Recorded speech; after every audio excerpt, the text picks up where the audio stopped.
again. Okay.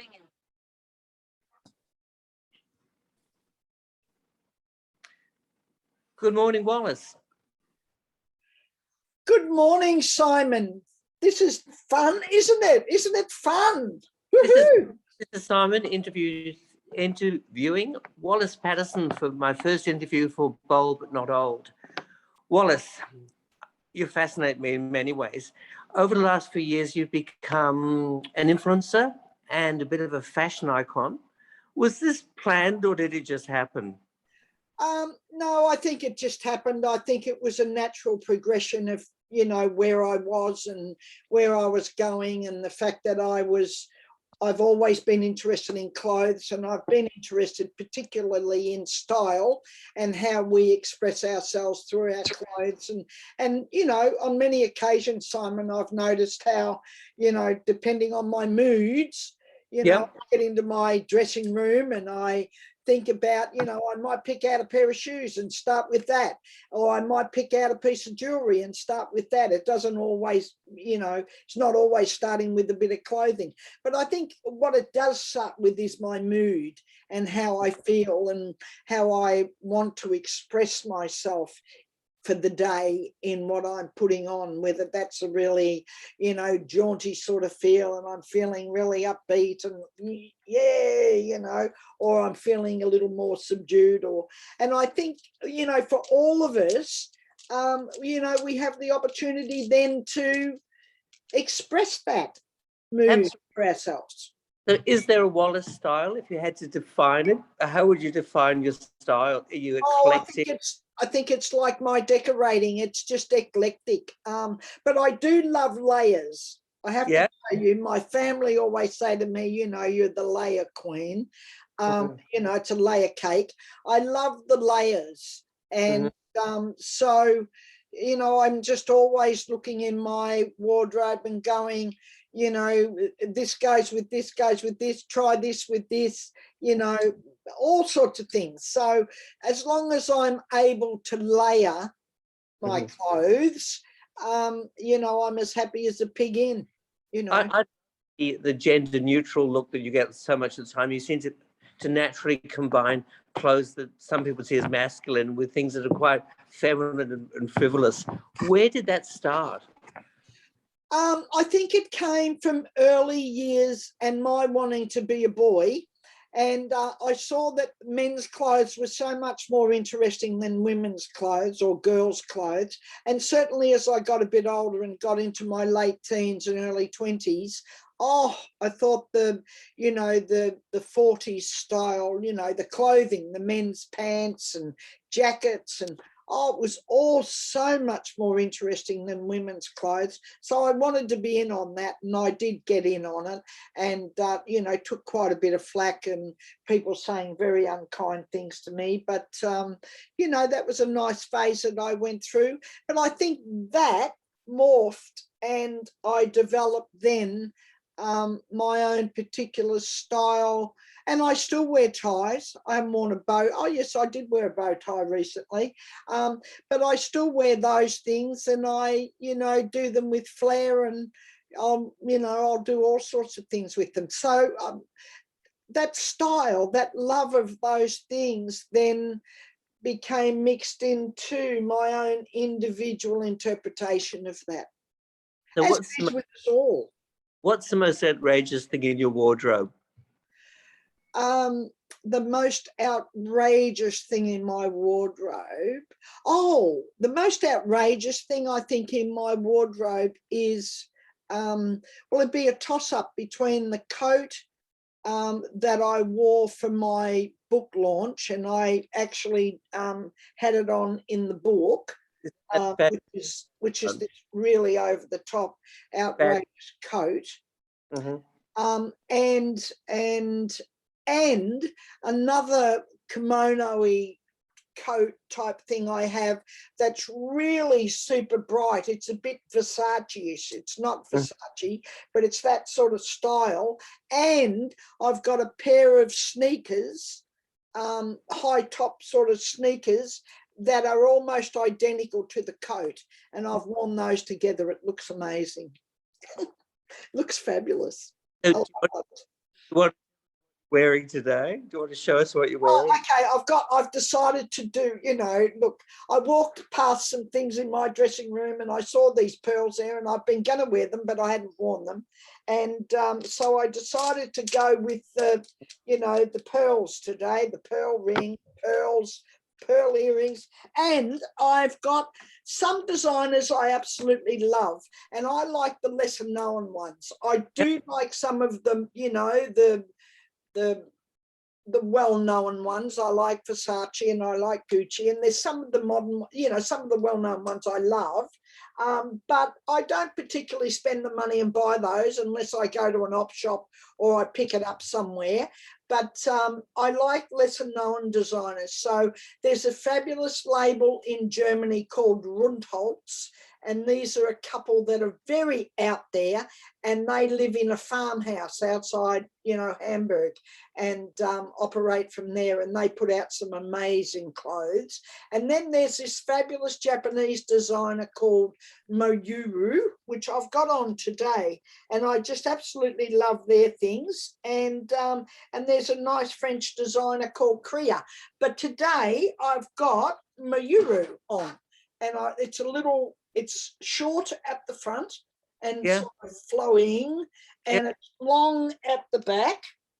Can't see the back, but this is the back sort of part, and gauzy sort of see-through-y hapsock or whatever you call it. And then the coat is just a shrug type big sort of coat thing to go with it. And I just love their layers. I actually really love, I'd love Yoji Yamamoto. I would love a couple of pieces of his, but I just love the Japanese design of things because I like layering. They really lend themselves to fabulous layers. So I've just carved out my own, sort of look and my own niche, Simon, as have you, because I love the things you wear. It's interesting you say about sometimes finding things in op shops, because when we were in Japan, consignment stores are so big and you find the most beautiful stuff in consignment stores. And of course, the Japanese don't want to buy the traditional Japanese. They want to buy comme des garçons, and we're there looking at all the... Yeah. So you pick up, fabulous things. And, like we were saying recently when we went out to dinner,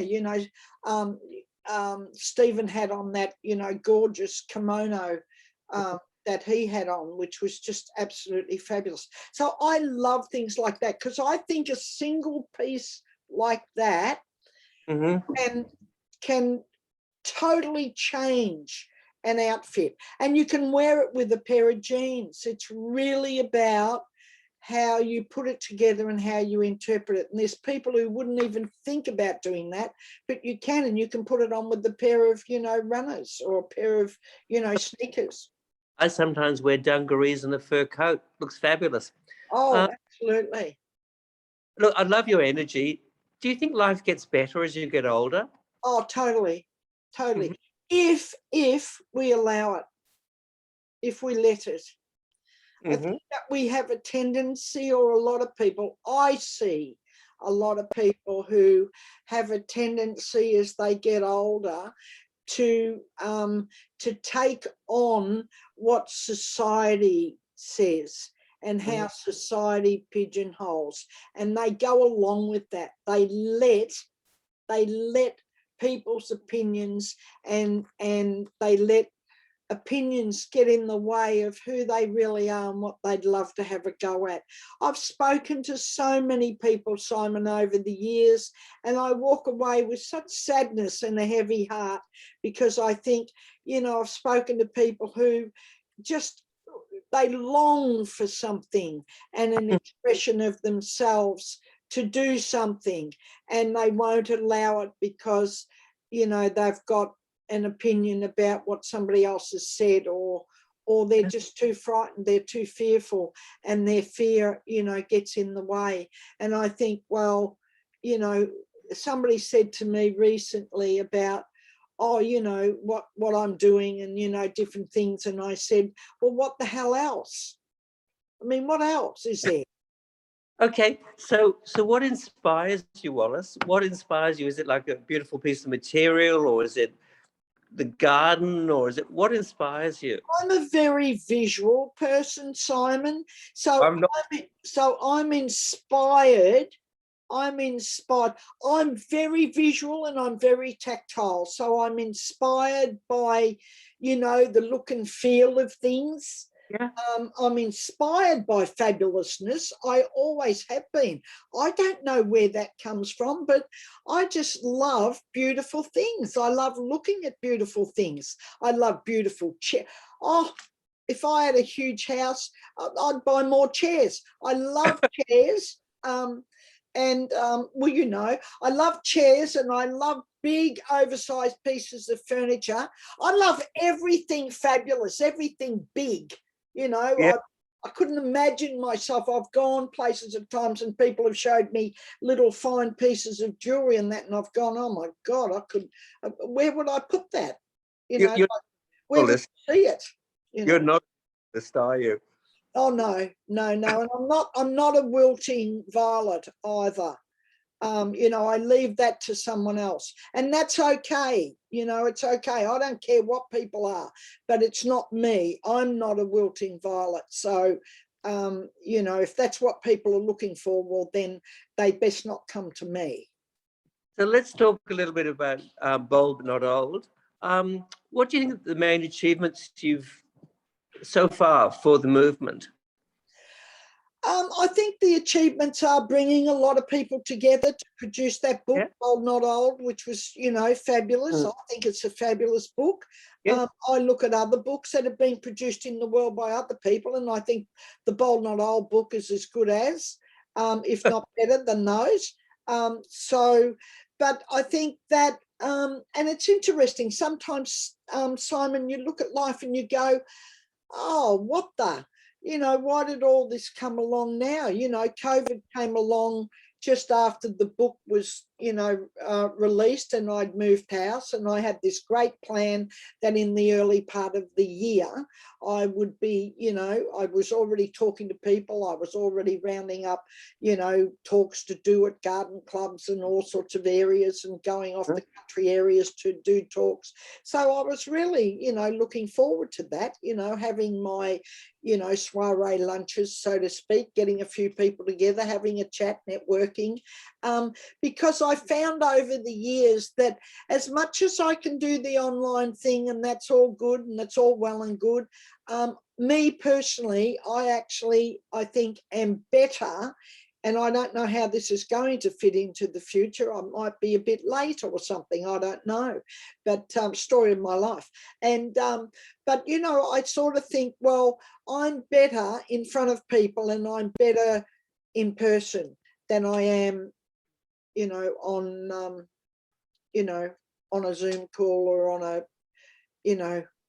on a television set or whatever. I'm just better in person, because it's my energies that, come across, and I think that's important. Our energies are important, and it's difficult to get those energies going when you're on, when you're on a Zoom call, or when you can, but it's not the same as in person. So I just have a bigger impact if I walk into a room, or if I go somewhere, if I'm speaking, or if I'm there in person. People can just really relate, and I can too. So, yeah.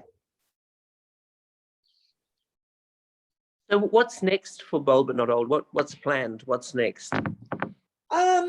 Well, that's a really good question. Yeah, thank you for putting me on the spot with that.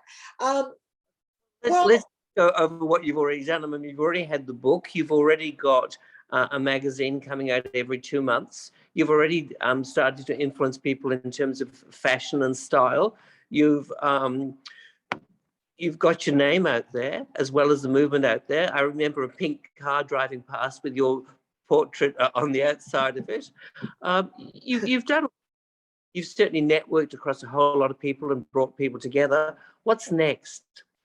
Well, look, I think what's next for Bold Not Old is that I think I've had to work on finding where I fit in that. Because Bold Not Old is a movement, and the things that I've influenced people is all really good. And it's fabulous. And, you know, I really do have to stop and get a grip and go, well, look at what you've done already, rather than just constantly trying to reach for. And reaching for is fine, but you need to also pat yourself on the back for what you achieve. One of the things that I'm very, very keen on is, that's why I decided to bring out this, you know, course, online course that I'm bringing out. I've always been really, really interested in business. And, you know, I've had my ups and downs. I've had, you know, horrible failures, as people might, you know, call them, but I call them, you know, learning curves. So I've had my horrible learning curves, and I've had my ups. And, you know, I've done the ups and downs of business, as lots of other small business people have done. So I know that really well. I've had to teach myself, you know, the internet, and I've had to teach myself about, you know, online things and all that sort of stuff. But I'm really, really keen now to, you know, to see people 50 plus, women, you know, particularly, and men, but, you know, I draw a lot of women to me.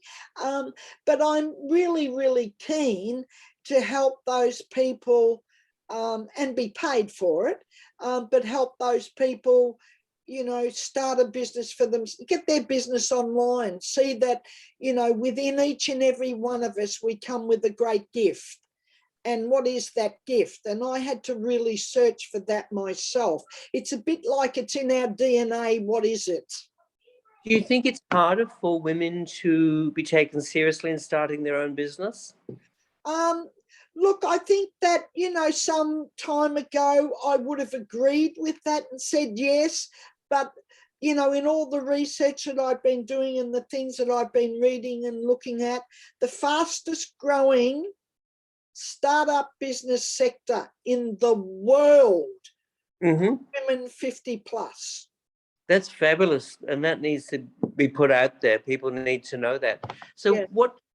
how do you feel you can contribute to helping people set up a business and realize their dreams and their ambitions? Well, you know, that's what I've been putting together. I've got a very, very, it's in modules. It's very, you know, it's basically from the beginning to, you know, launching themselves and earning money. And there's a way to do that, I discovered. And, you know, I'm looking forward to sharing, you know, sharing that information and sharing that with people, because I think what happens with a lot of people, Simon, including me over the years, is you look around and you try and find what is current or what is popular or what is, you know, and you try and think about what people want. Well, you know, quite frankly, you really don't know what people want. Who knows what people want? But I think that if you could say, well, I can show you how to tap into who you are, what your DNA is in relation to your gift, and what you can put out there and comfortably do and be really passionate about, well, then, you know, I think that's a good place to start, rather than trying to figure out what does everybody want, because we all come with a gift. Share our gift. As well as your DNA, what do you think your upbringing and your original circumstances contributed to your sense of business and style? Because I know you were born in the inner suburbs of Melbourne when they were probably not as trendy as they are now. Oh no, You were post no. It's been tough times. What do you think that contributed to the Wallis we see today? Well, my father had his own business. You know, we were actually, probably when I look back, we were probably quite, you know, well off really in regards to a lot of other people. I didn't see it then. I thought we were a poor bunch of mugs.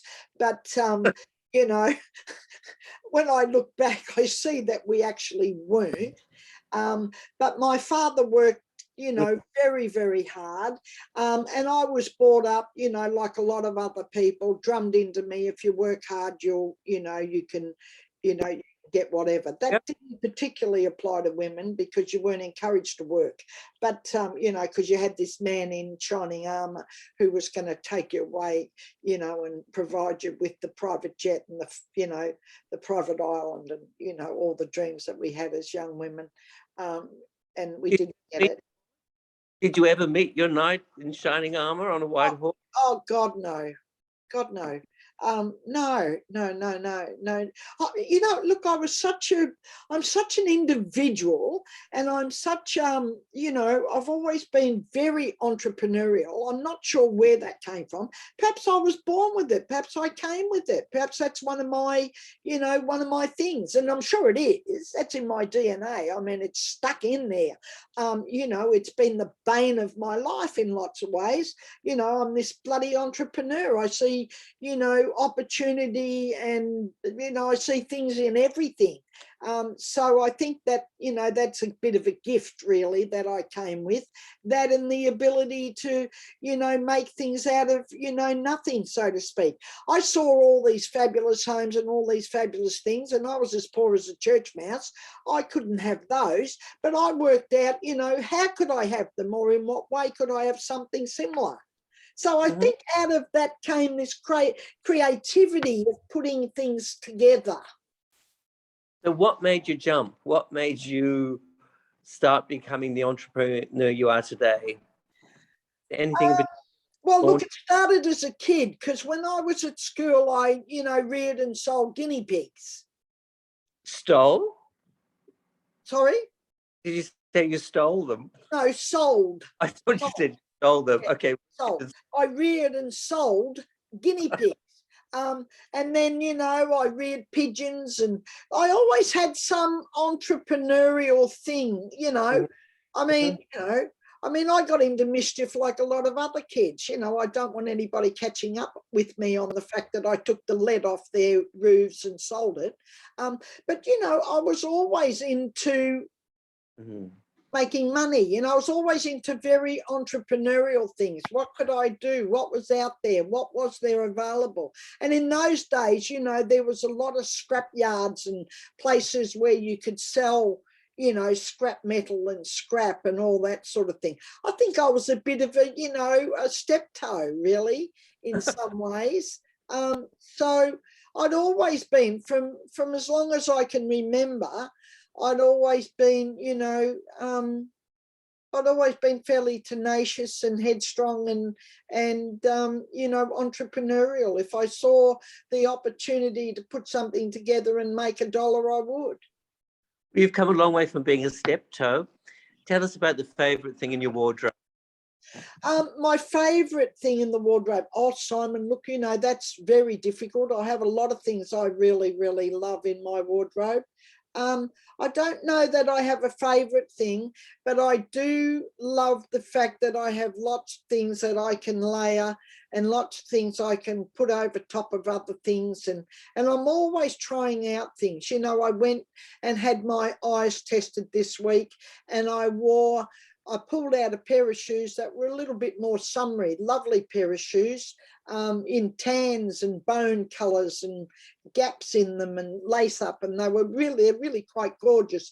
And I put on a pair of jeans, short and straight, very narrow jeans with those, and a Mayuru dress in similar colours to the shoes over top, and then another, you know, couple of layers over top of that. So I layered it all up, and off I went to, you know, to get my eyes tested. And I felt like, you know, I was in that mood. So, of course, you know, I picked out, you know, glasses for that mood. Do you have any fashion or style regrets? Acknowledging the style is different than fashion, do you have any regrets, things that you've bought and afterwards thought, oh, why did I do that? Yes, look, I have bought things that I've thought I really love them, and then after I get them, I go, ugh. I'm actually not mad about those. So what I do with those little trials and errors, those little mistakes, and they're costly mistakes because I don't buy cheap clothes. Well, not very often. I do frequent Kmart and buy nice, little stretchy tops to wear under things. But I think what I do with those is I think about people around me who'd love them, and I pop them in the wardrobe, in the end of the wardrobe, until I've got a few things, and then I'll send them off to somebody, or I'll give them away, or, I've got friends who sell things, and I've actually bought, recycled. I've actually bought things off them, but I don't sell anything. I give it away. I feel very blessed, Simon, for my life, and I feel very grateful for what I have. And I just, everything flows in abundance, and I think that's because I think when you are generous in life and you don't look to be making a buck out of everything, well, then, abundance flows back. I think it's a two-way street. And I truly believe, and I don't do it for this reason, but I truly believe the more you give, the more you get.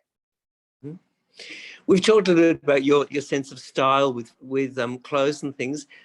I'm fascinated by your sense of style in your interior decorating. You have a sort of wonderful eclectic mix of faux French and so many other styles all interacting there. Would you like to talk a little bit about your sense of interior design? Oh, I'd love to. I think that's my thing. People around me have always said, how come you didn't do interior design? And is it too late? In what way could I do it now? Because it really is my love. That fashion and interior design is my love. And I keep looking at it, being critical and going, well, where's the money in that? But I think my sense of style in interior decorating has come out of all the fabulous things, Simon, that I've seen and love and couldn't afford, and looked at and gone, well, how could I get a similar look, and in what way, and how could I do that? And so that's where my creativeness kicked in, I think. And, I looked for things, I developed a good eye for things. And the same as with clothes, I layer. Everything is layered, as you know, more layers upon more layers upon more layers. My family don't see it as being wonderful style or anything. They just see me being as a clutterbug. But that's okay. They don't understand about, the grand tour of Europe or global style in that way. They've all gone in the opposite direction to become minimalists, and I walk in and wonder who the hell lives there. But that's not me. When you come into the house, you'll know who lives here. Most people think I'm an artist or something like that. And I am in my own way, I guess. But I love layering things, and I push the envelope a bit. I love to see what goes with what, and it hasn't always been successful. I've painted things in the wrong bloody colour, and I've had to alter them, and I've bought things that I've gone, oh yuck, what the, where was my head? So like everything, I've learnt over the years, but my sense of style has been also honed by the fact that, like yourself, I mean, you guys have wonderful style. We have a friend of ours who says that our style is lesbian rococo, but that's a new, style. I actually quite like that. I think that's it's lovely. Isn't it? I'm not quite sure what it means, but it's a lovely description. Yeah, I think it is. So it's like everything, it's evolved. Do you have any little hidden treasures amongst it all that you'd like to share or talk about? Well, I've got some years ago when I lived in America, we had a very, very dear friend, and he passed away. And when he passed away, he left us a few nice little things. And one of the things that he gave us was a beautiful collection of Venice photography, and it's Oh, actually photography done by a man called Ken Albro, and he does Venice. He you know, takes pictures of Venice, and then he, you know, plays with it and does things with it, so they look like, you know, they look like, they don't look like photographs, so to speak. But you know, we have a whole collection of Ken Albro. And I love them. I just absolutely love them because I love Venice. You know, one of my things, I don't, you know, I hate bucket lists. I hate the word bucket list, but one of my dreams and goals, and, you know, we'll hopefully be going with you and Stephen. One of our goals is, or my goal particularly, is to go to the, you know, the masked ball in oh, Venice. I mean, Carnival in Venice would be absolutely wonderful, oh, wouldn't it? oh, Yeah. I just would love, love, love, if that, I'd love to go to that, because I, as you know, I have a nice little collection of, you know, Venetian masks and those, and I love it, and I love it. And we have on the wall there a very, very beautiful, in the same hallway of those, we have a beautiful, um, um, it's a watercolor actually, a beautiful painting done by a man here in Australia, a beautiful, he's quite well known. I won't say his name, but it's beautiful, and it's a watercolor of Venice, and oh, it's gorgeous, absolutely beautiful. When you look at it in detail and you think, gosh, a watercolor, how did he get all that?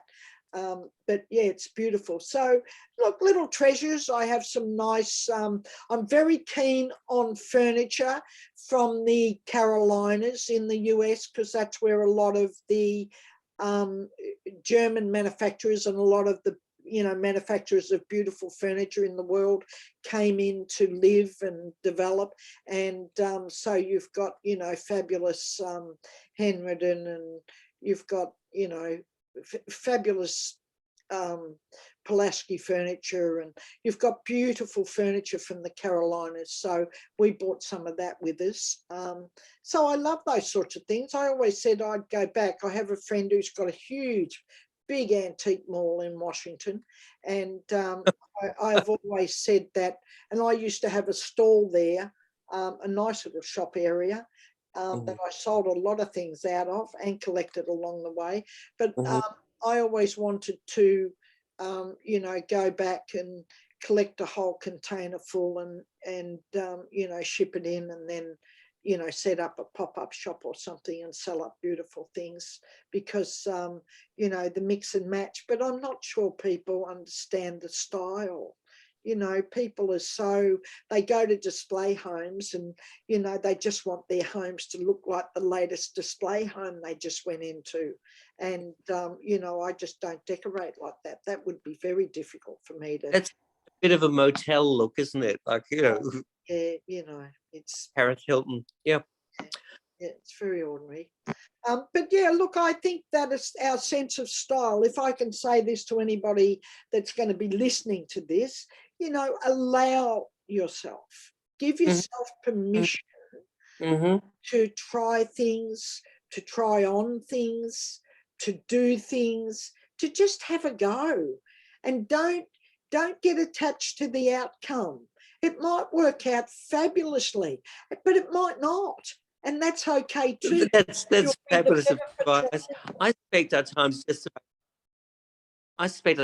just about up. So maybe we'll wrap up there, because you're looking fabulous and you're sounding fabulous. So thank you so much, Wallis, for your time and your interview. Thank you. And I just love to have a chat.